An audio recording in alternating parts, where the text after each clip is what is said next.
to take part. We're here to take over. Hey, Rob, it's Dre, live, sort of, recording right now. But we are on Apple Podcasts and Spotify Podcasts. Subscribe, download our shit, like our shit. If not, left hook from Drizzy Dre. Or just get in on this shit. I mean, fuck, we love the comments. We love the fucking back and forth. I mean, we're about the action. Well, I turned off the comments, so. Okay, then fuck all you guys. Fuck all of you guys. Don't comment. I can turn it back on. Don't ever try to comment. Okay. We'll see. Well, it's like a weather forecast. If you motherfuckers misbehave, we'll turn it off. Simple as that. Simple as that. So shit, man. Some good night, fight back in, ESPN Top Rank. You catch any of those? I checked out your, Berlanga versus Moon, bro. It wasn't a very long fight, but. Your Berlanga. Yeah. The one I talked about. He brought the bombs. Break that down for us, dude.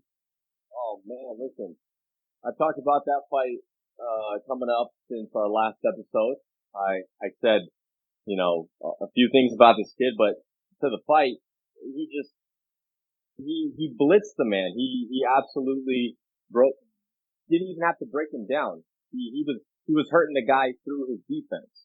The guy would cover up and he was still shaking him. And then ultimately when the guy feels that kind of power when he's trying to defend and block and he's still feeling it and he's still getting pounded, there's no way. And ultimately he broke his defense down to the point where the guy's hands just came down.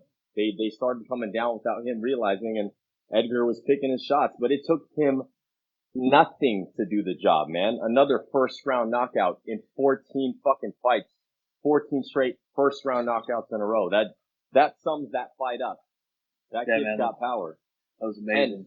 And fun fact, ladies and gentlemen, the reason why I'm so on this guy's shit is not only because he's a super middleweight, which is about two weight classes above me, so he's a big boy. And second, his record, every single one of those opponents that he's faced since his pro debut, none of them had losing records. So he's faced every opponent he's faced that he's knocked out in the first round of every fight has had winning records. So he didn't fight any tomato cans coming up. No tomato cans around here. He's legit, and he's only 22 years old. That says something. So that fight was exciting. I knew it was going to end, man. I didn't think it was going to go past 2 rounds, to be honest. And that first round knockout didn't surprise me whatsoever. I thought it was going to at least go past 2 minutes. Oh man, listen. It barely got past 1. Yes. Oh yeah, and it's been the case for every fight that he's had. He's absolutely overpowered every opponent, and that's exactly what he did in that fight. So I'm glad you caught that one. That was a good one, man. I was excited about that fight. That was a guaranteed knockout. Another guy that stuck out was my boy Elvis Rodriguez, man. Yes. Was his second knockout in 3 weeks, right? Yeah, something like that. He just fought on the Shakur Stevenson card. So. Mm-hmm. Yep. Did you see his fight? Of that fight? Yes, I did. I thought it was awesome, man. He brought the bombs, dude. Fucking very vicious. I think it was like a right. It was a right hook. I think that put him down. Yeah. Yeah. It was almost like a right straight. It came in right in the pocket, and he set it up perfectly. It was just a beautiful fucking shot, and he stayed. He wasn't to the side. He wasn't off balance. I mean, it looked like he was hitting a heavy bag. That right there, practice, bro. Woo! So here's the big question. Not to get off topic, but just talking about those 2 fights and you watching that as a long time UFC and MMA fan that knows his shit of MMA, of course. What'd you think of watching that for the sport of boxing? I thought it was awesome, man. It's obviously different, but it's awesome to watch for sure. Like, it's crazy, right? It's different. It's definitely different, but those shots, they're heavy fucking shots that you're taking, dude. I mean, you don't have to worry about the kicks or the legs or anything like that. But nothing. Those are heavy shots. But they are definitely brutal. Alright, so let's get back on those fights. So, the one I didn't talk much about last time because I said this before, and because we're, in COVID and in this, streaming situation, sometimes these schedules get mixed up or they don't get announced till like very later. I didn't know that it was, the Valdez, main event, Oscar Valdez, man. Fun fact about that guy. My first fight that I ever saw live in Las Vegas, was his bout. He was the main event in the top rank event at the Cosmopolitan. They have, the Chelsea Theater there. What a venue that is, bro. It's like going to an old school venue out in the East Coast. It's like a small little theater, that surrounds the ring. Dude, it was fucking legit. Well, anyway, I saw that fight and that was the first time I saw him fight. He was defending, or no, he was actually, he wasn't the champion at the time. So this was a while back. Anyway, fast forward, he became the featherweight champion, dude. He was 26-0, coming into this fight, and I believe he had 22 knockouts. Or let me get that correct. He has a high knockout percentage, but I believe he was, 26-0 coming into this fight. So, what do you think about Valdez? Yeah, Oscar Valdez. I got his record right here, bro. He was 28-0 coming into this. 28-0. And with what, 22 knockouts? He's got, I gotta fucking count these motherfuckers. 1, 2, 3, 4, 5, 6, 7, 8, 9, 10, 11, 12, 13, 14, 15, 16. That's not right. 1, 2, 3, 4, 5, 6, 7, 8, 9, 10, 11, 12, 13. Yeah, 16. So he's still got a high KO percentage. Anyway, coming into this fight, I knew that it was going to be an exciting fight. The only thing was he was moving up in weight class. So for any guy who was a long-time champion at a certain division, moving up, it can be kind of a tricky one. But what'd you think of his performance, man? Because you texted me during that fight. I remember that was a pretty exciting one. Yeah, I watched the first 4 rounds. The first one he looked good, and then the next 3 it looked like it was getting a little lopsided there. So I kind of switched off, and then I texted you, and I was like, when I saw the end, or when I saw the result, because I didn't go back and watch the end of the fight. When I saw that he came back and won, I was really surprised. So he must have got whooped all the way to the 10th round and just got fucking haymaker or what? Yep. What happened? Dropped him, man. Yeah. It was one of those great comeback fights, that a champion showed, man, and it showed that he was a legitimate champion, coming up, to that new weight class. And, now, so this is the big one. He's in the 130 division now because he moved up. Guess who's in the 130 division? Shakur Stevenson. And guess who's a top-ranked promoted fighter? Shakur Stevenson. So this is a nice setup for Valdez, the experienced champion. I mean, he's still young, but he's not, a 22-year-old, 23-year-old kid. But he's still young, but he's obviously been in a few wars, to say the least. And now I know what Top Rank is doing, in my opinion, and it's a justified fucking move, but hopefully they're gonna set up a Shakur Stevenson fucking fight with Valdez. And, and that'll be a big one. That'll be a pay-per-view status fight for sure. So that's definitely a good one to keep an eye on. And, I'm happy Valdez won that fight, came back, showed his resilience as a champion, and obviously stepping up, to a higher weight class. So that was one of those things where I told you, it could be, somewhat, an iffy situation when a, experienced champion eventually moves up to a bigger weight class.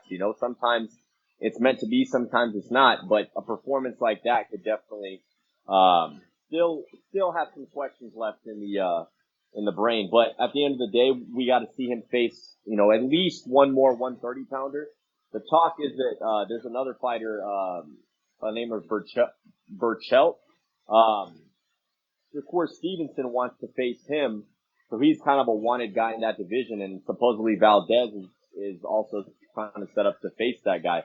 Either way, whoever gets to that guy first, the Burchelt, whether it be Stevenson or Valdez, after that fight, whoever gets it, it has to be Shakur Stevenson versus Oscar Valdez.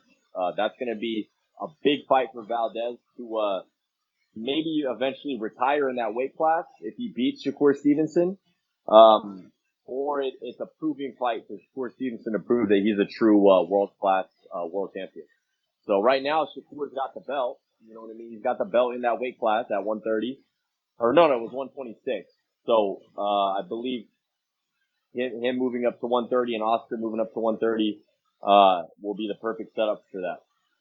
So yeah, that's my opinion on that. Sure. When do you think that would happen? Probably beginning of 2021 at the very soonest, depending on who gets Burchelt and how active each one stays up until then.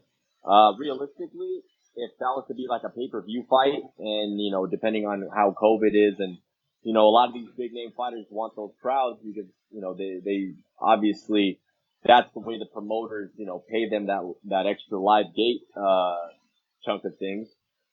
It might even be next fucking spring, man. It might be, beginning of summer, realistically. I mean, I don't think we're gonna get the big fights until about next summer, bro. That's how I feel. Even in MMA, like the big fights, like the ones that, obviously we've been, UFC's been putting up big fights, but people want to see John Jones back in the ring. People want to see the superstars, man. Yeah. They want to see the superstars, man. So, for boxing and for MMA, especially UFC, I don't think we're going to see those big name fights, or at least the big name matches where both names are going to be big, until next summer. So California, decided to resume MMA and boxing competition. And I guess Golden Boy plans on going there. What card do you think? Oh. It's going to be Virgil Ortiz versus Samuel Vargas. What do you think about that? Yeah, that's the 24th. That's the one I was telling you about too. So Virgil Ortiz, man, 15-0, 22 years old, and they're all knockouts, by the way. So we got another knockout artist headlining the Golden Boy card. Knockouts, yep, 15-0. 15-0 with 15 knockouts. They're not first round knockouts, but they're fucking knockouts. So we know this kid can throw bombs, and he's still so young. He's only 22 at the 147-pound division, so the kid's still growing. He's not gonna stay at that weight class. But another big name star, you might have heard of him. His name is Errol Spence. He's the unified 147-pound champion. Best, in my opinion, the best 147-pound champion in the world. Well, anyway.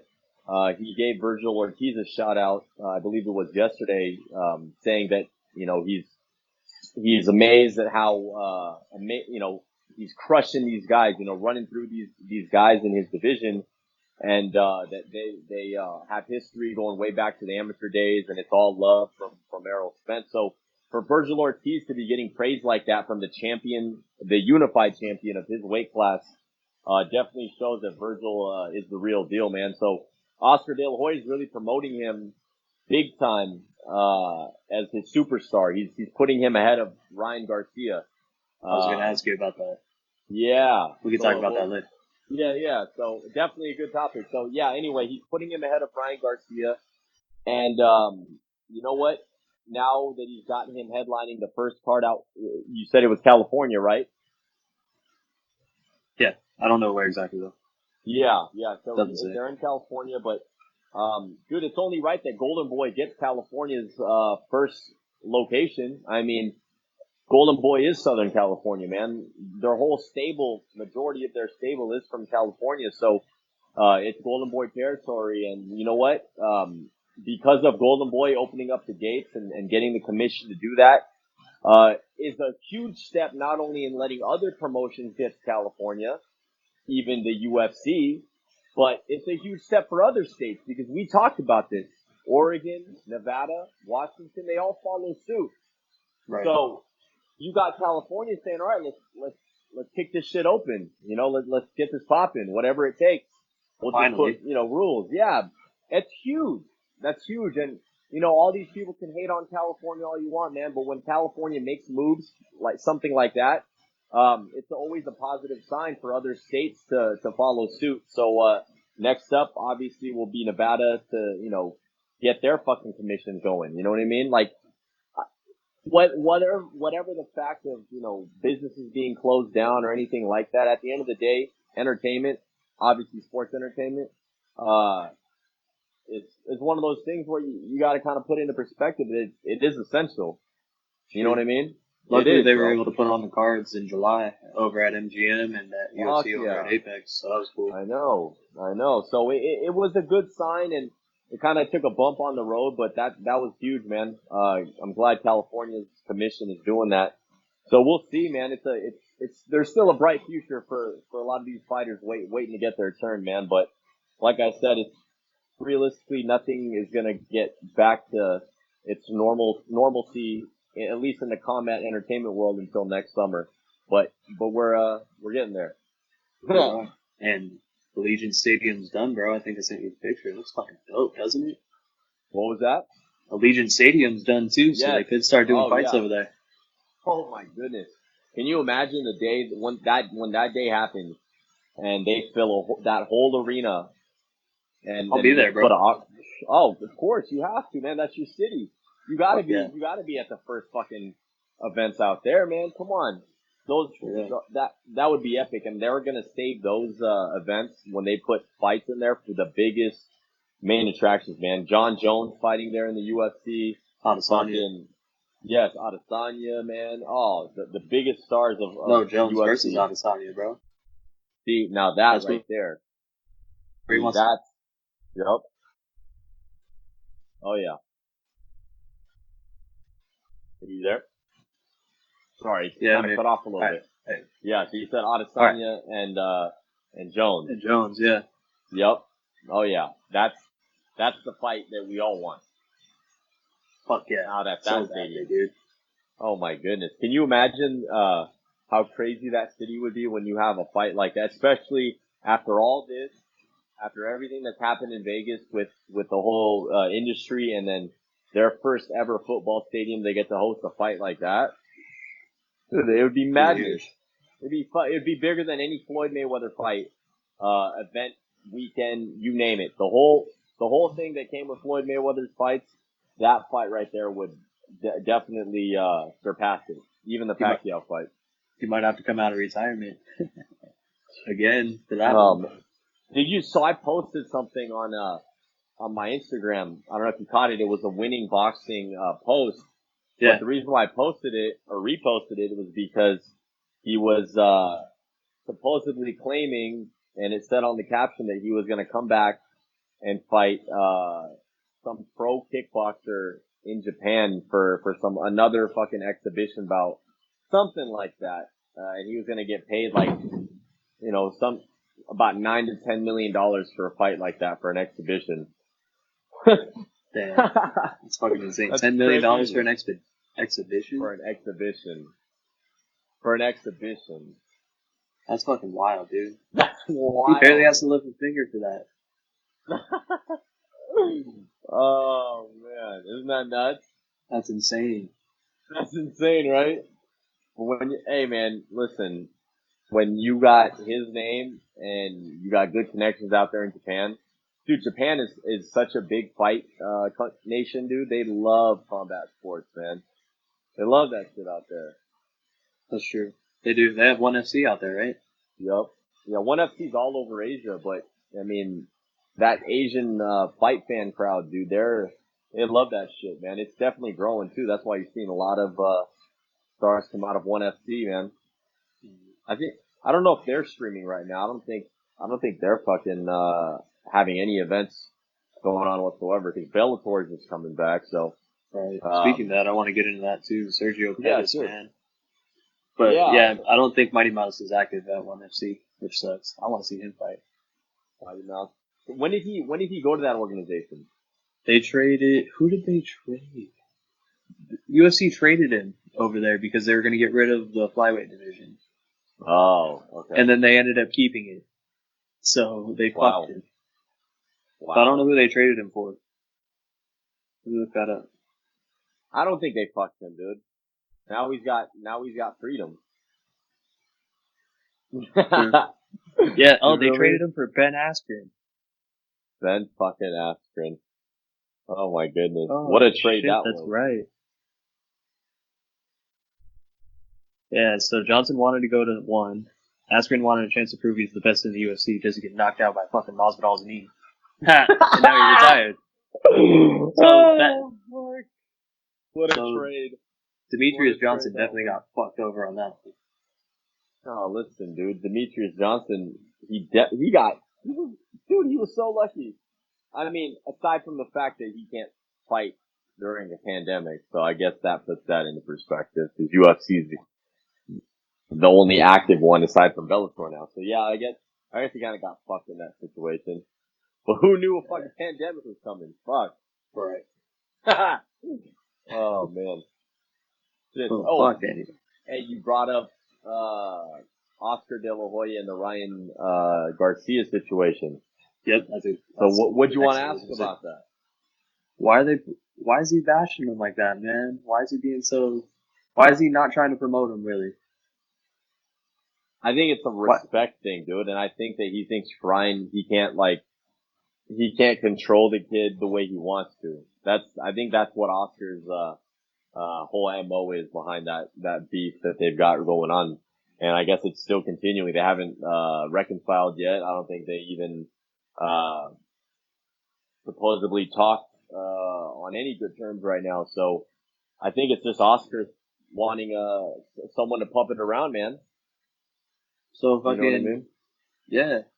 So That's everybody else does what Oscar wants, and Ryan Garcia just kind of does whatever he wants. Is that what you're saying? He can't really do whatever he wants because obviously he's contractually obligated. Well, he's pushing back, I guess, is better. Yeah, he's pushing back. There's only so much a fighter can do on a contract that he's obligated to. So whatever he's on, I would want to get the specifics on it, but it's obviously a multi-fight deal within a certain amount of time. So whether or not he can push back depends on how long this contract duration is, right? So let's say he's obligated to fight a minimum of 3 to 4 times, or like 4 fights a year, and then as long as he completes, that 3 to 4 fight situation within the year, he'll meet his contract obligation. But that's the thing, is what is his contract outline? Because if he's pushing back and stalling all this time, he might, be in trouble. Ryan Garcia, that is, not Oscar. Because at the end of the day, if Oscar really wants to be honest, of course he doesn't want to lose a star like Ryan Garcia. Ryan Garcia is definitely, a good poster boy for Golden Boy. He's a social, media fucking sensation.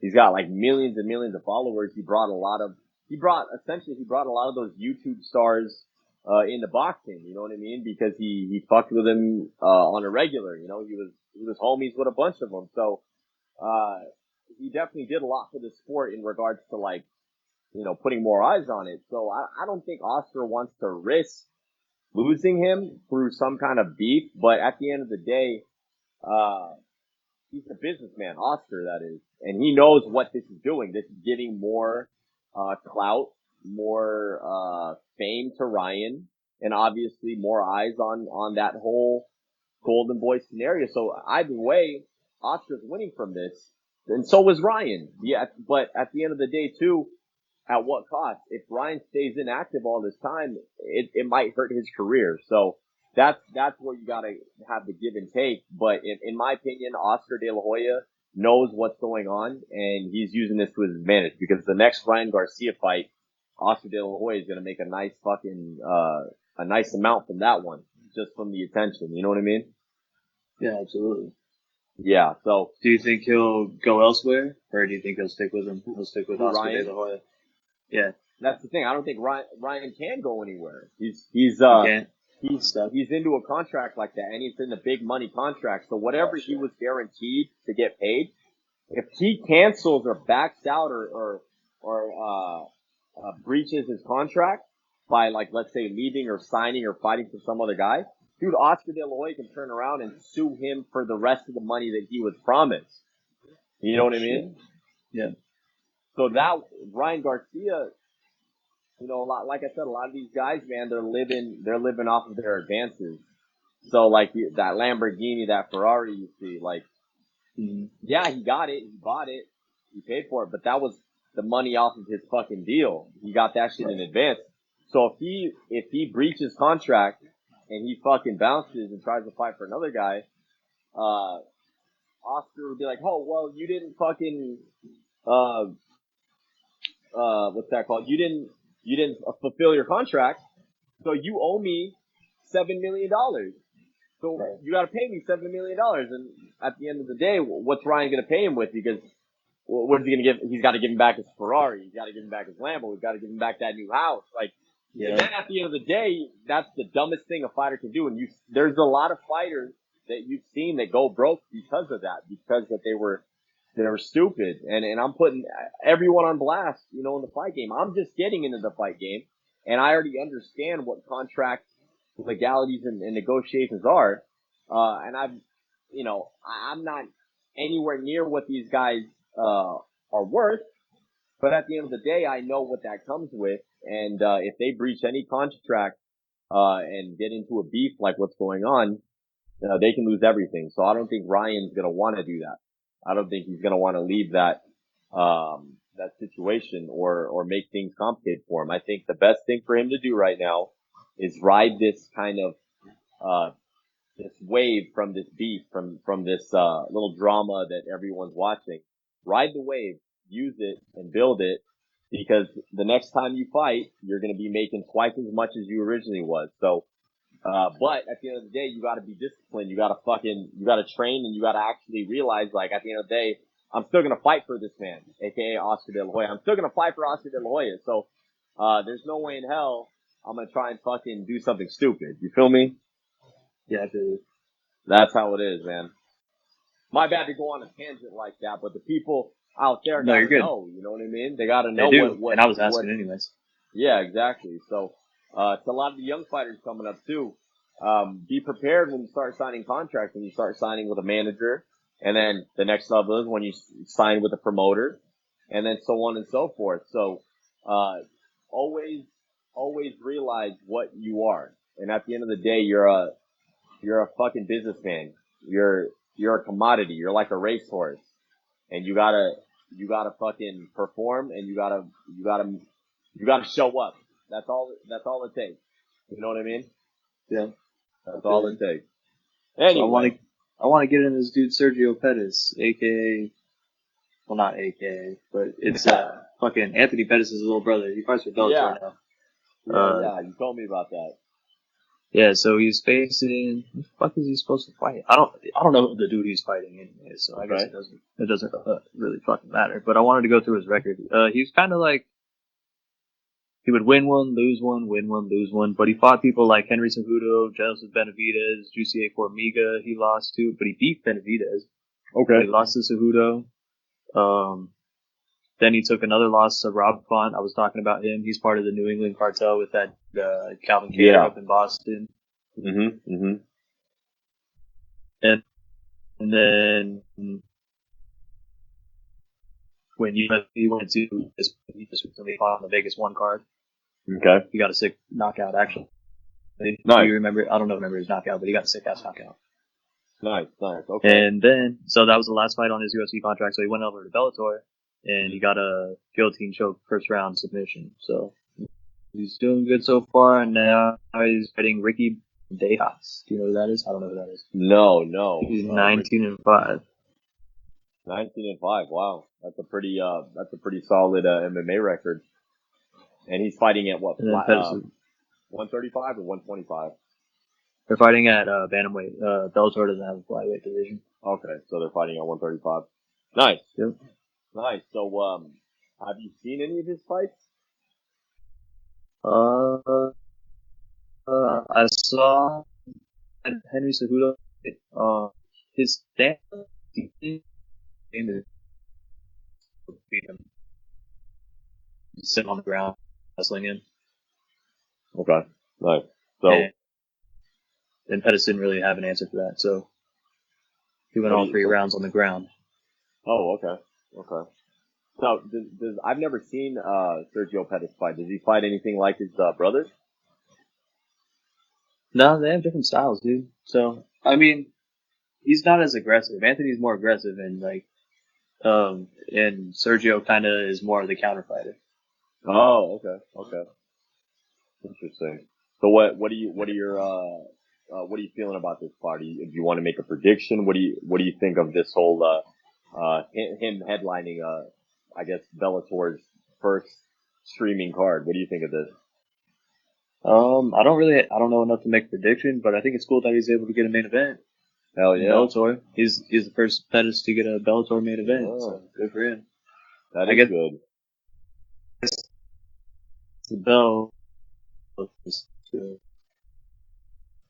on a minute. Keeps cutting out.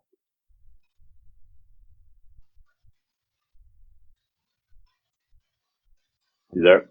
Keeps cutting out. Right. My bad. Okay. Yeah, I'm here. All right. You're all good. Cool. What was I going to say? I'm gonna check out the fight. I'm interested in it. It's how it's gonna go, but I'll watch it. What's the date on that one? It's Friday night on Paramount Network, the old Spike TV. Paramount Network. So that's a channel now. That's on that's a cable channel. The Paramount Network. Yeah, they bought out Spike TV. Paramount did. Interesting. Oh wow, nice. So tune in, people. If you're watching this and you want to get in on some other MMA, to my basement warriors. Yeah, to my basement warriors, man, check it out. Check that shit out. Then you can come in and talk to Robbie about it and talk more shit, because we love it. We look forward to it. Oh my goodness, man. Listen, fuck. Did it feel good to fucking tell these fucking keyboard warriors to go fuck themselves last episode, man? Because I'll tell you what, I had fun doing that. Yeah, it felt good, but I don't know if everybody else liked it. I don't give a fuck. Yeah, fuck all you guys. Fuck all you guys. I just want to let you guys know that.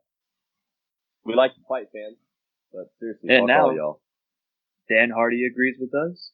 Fucking Joe Rogan agrees with us. So I guess we're not completely stupid. No, it's alright. Don't worry. Listen, at the end of the day, I want everyone to chime in. Give us topics sometimes. If you comment on our videos, let us know what topics to bring up next time. I don't give a fuck what questions. It is. Yeah. We'll bring it up. And at the end of the day, I mean, I'm just gonna give my opinion on it. Me and Robbie just want to fucking chop it up about whatever topics are out there. But fuck, man,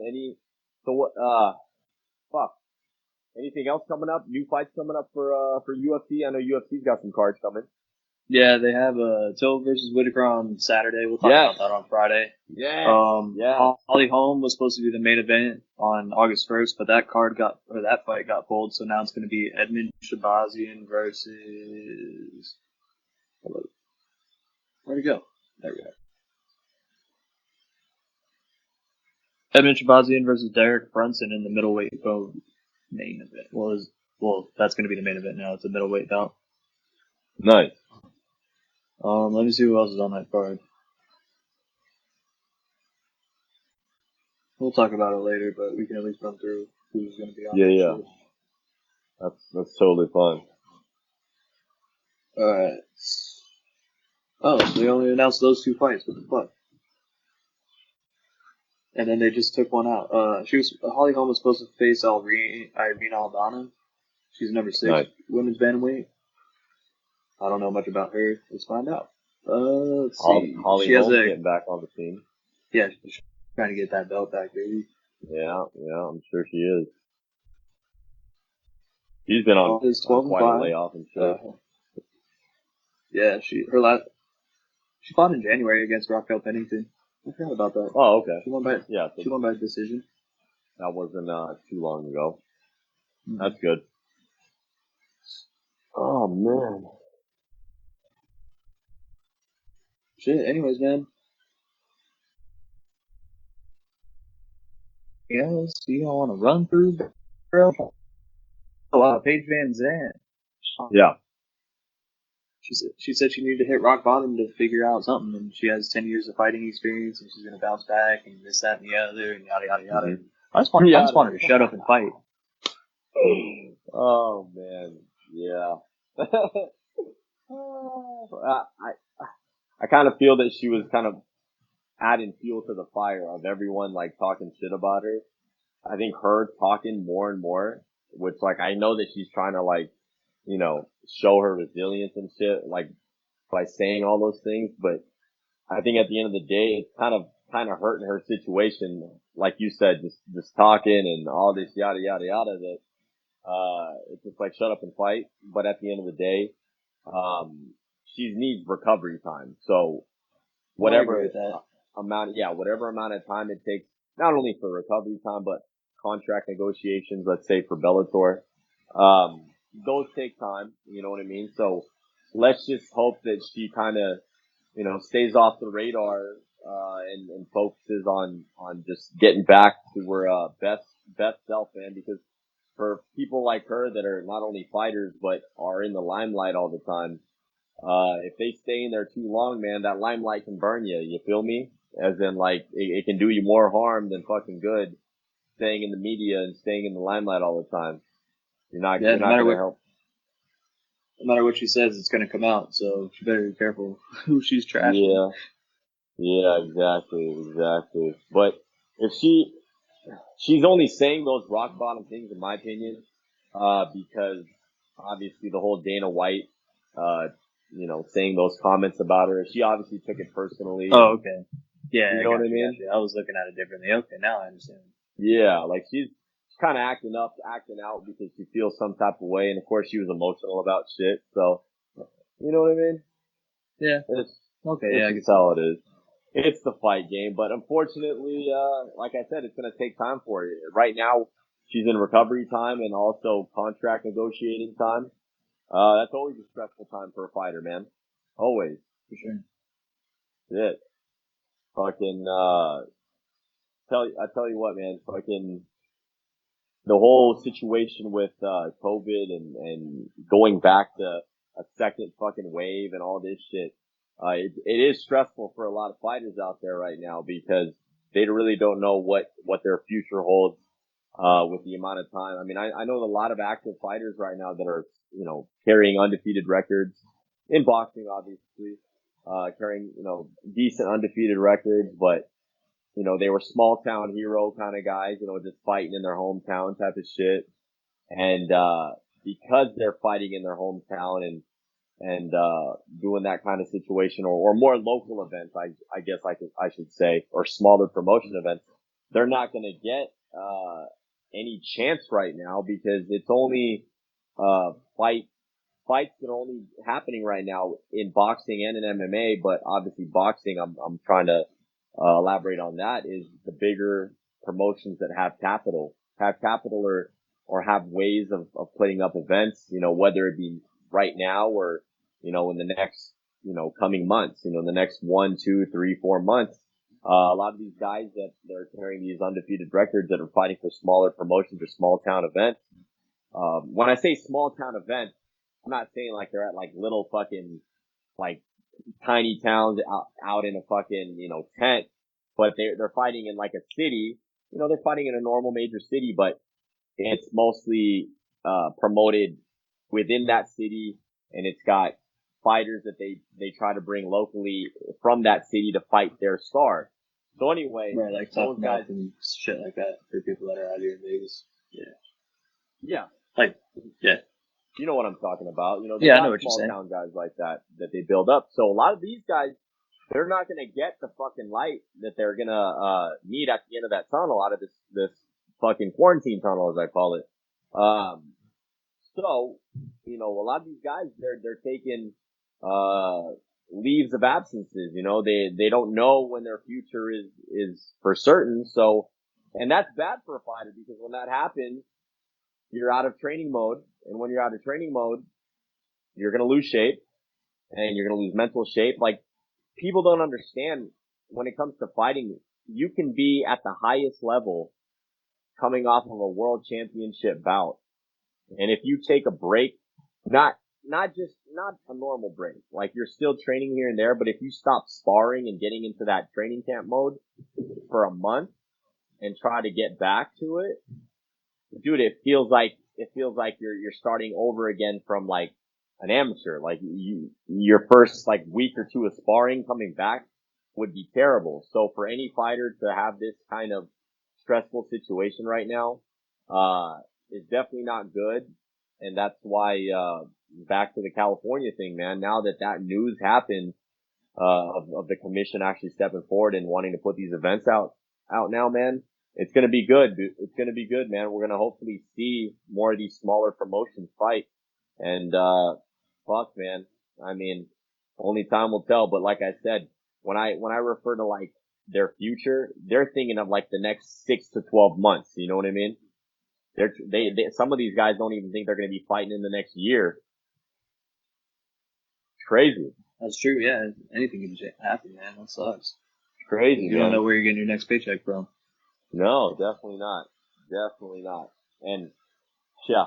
So these guys like Ryan Garcia, I'm a Ryan Garcia fan, of him in the ring. But guys like him, if they're gonna act up like that, they need to shut the fuck up and fucking do, what they love, which is fighting. They're getting paid to fight. Just do it. You know what I mean? Yeah, like, just like Paige, shut the fuck up and dude, get the fuck shut in the there. fuck up and get in there. Like, all eyes on you, man. What a time to be a fighter. If you have a contract and you can fight right now, man, let me get on a rant about that. Like, for any fighter out there that's a superstar that, you know, thinks that he needs to be getting paid this and that, well, at the end of the day, reap the rewards from the seeds you plant right now. Because if you take a pay cut right now and you're going to fight during the pandemic when all eyes are on you, dude, when the world gets back to normal, you're going to be fucking huge. You're going to be 10 times bigger than you were. You know what I mean? Yeah, for sure. Anyway, yeah, that was my rant. No, you're totally fucking right, dude. He needs to get his shit together. If he's trashing Oscar De La Hoya, he needs to shut the fuck up about that shit, because Oscar De La Hoya is the one buying him a house and a fucking Lamborghini and a Ferrari. So Truth. Robbie just spit the truth, motherfuckers. Robbie just spit the truth. That mother. You know, you can't bite the hand that feeds you, man. Can't bat the hand that feeds you. And the only way you're gonna be a boss of your own life, like, as a fighter, the only way you're gonna be your own boss and not be an employee is if you understand the fucking fine line that you don't cross and you make moves within those lines. Because if you keep crossing those lines and get fucking, make an ass of yourself, then you're really gonna fucking look like you're taking orders from somebody. You know what I mean? Absolutely. Like, you're really gonna look like someone's paying you and you're not paying yourself. And that's what a lot of these superstars need to understand right now, man. Like, they didn't get the business sense before they came into the fight game. They thought that they became businessmen as soon as they started making their first fucking, couple of commas. You know what I mean? Like, no. Once they signed that contract, they thought they were a business, yeah. Your name isn't a business until you make it one. Yeah. And like, the only way you do that is if you're obligated to a contract, if you signed your name on that, you gotta be a fucking man of your word, man. You gotta be a real man. And when you take everything that a man has, you strip him of everything. What's the last thing a man has? And that's his goddamn word. Right? Exactly. Goddamn word. That's the only thing we have, man. That's Everything else can be taken away. Exactly. You can strip a man of everything. All that money, all that fucking power, all that strength. And at the end of the day, it's your goddamn word. So, fuck, man. Truth. Right there. Hey, on that note, man. I'm an angry fighter. That's why I'm ranting. Anyway, go ahead. No, on that note, bro, that's a good way to... Boom. Thank you, everybody, for tuning in. Catch us on YouTube, Apple Podcasts, yes, Spotify. Follow us on Instagram. Follow us on. Catch us on everything, and we'll catch you guys on Friday. We're out of here.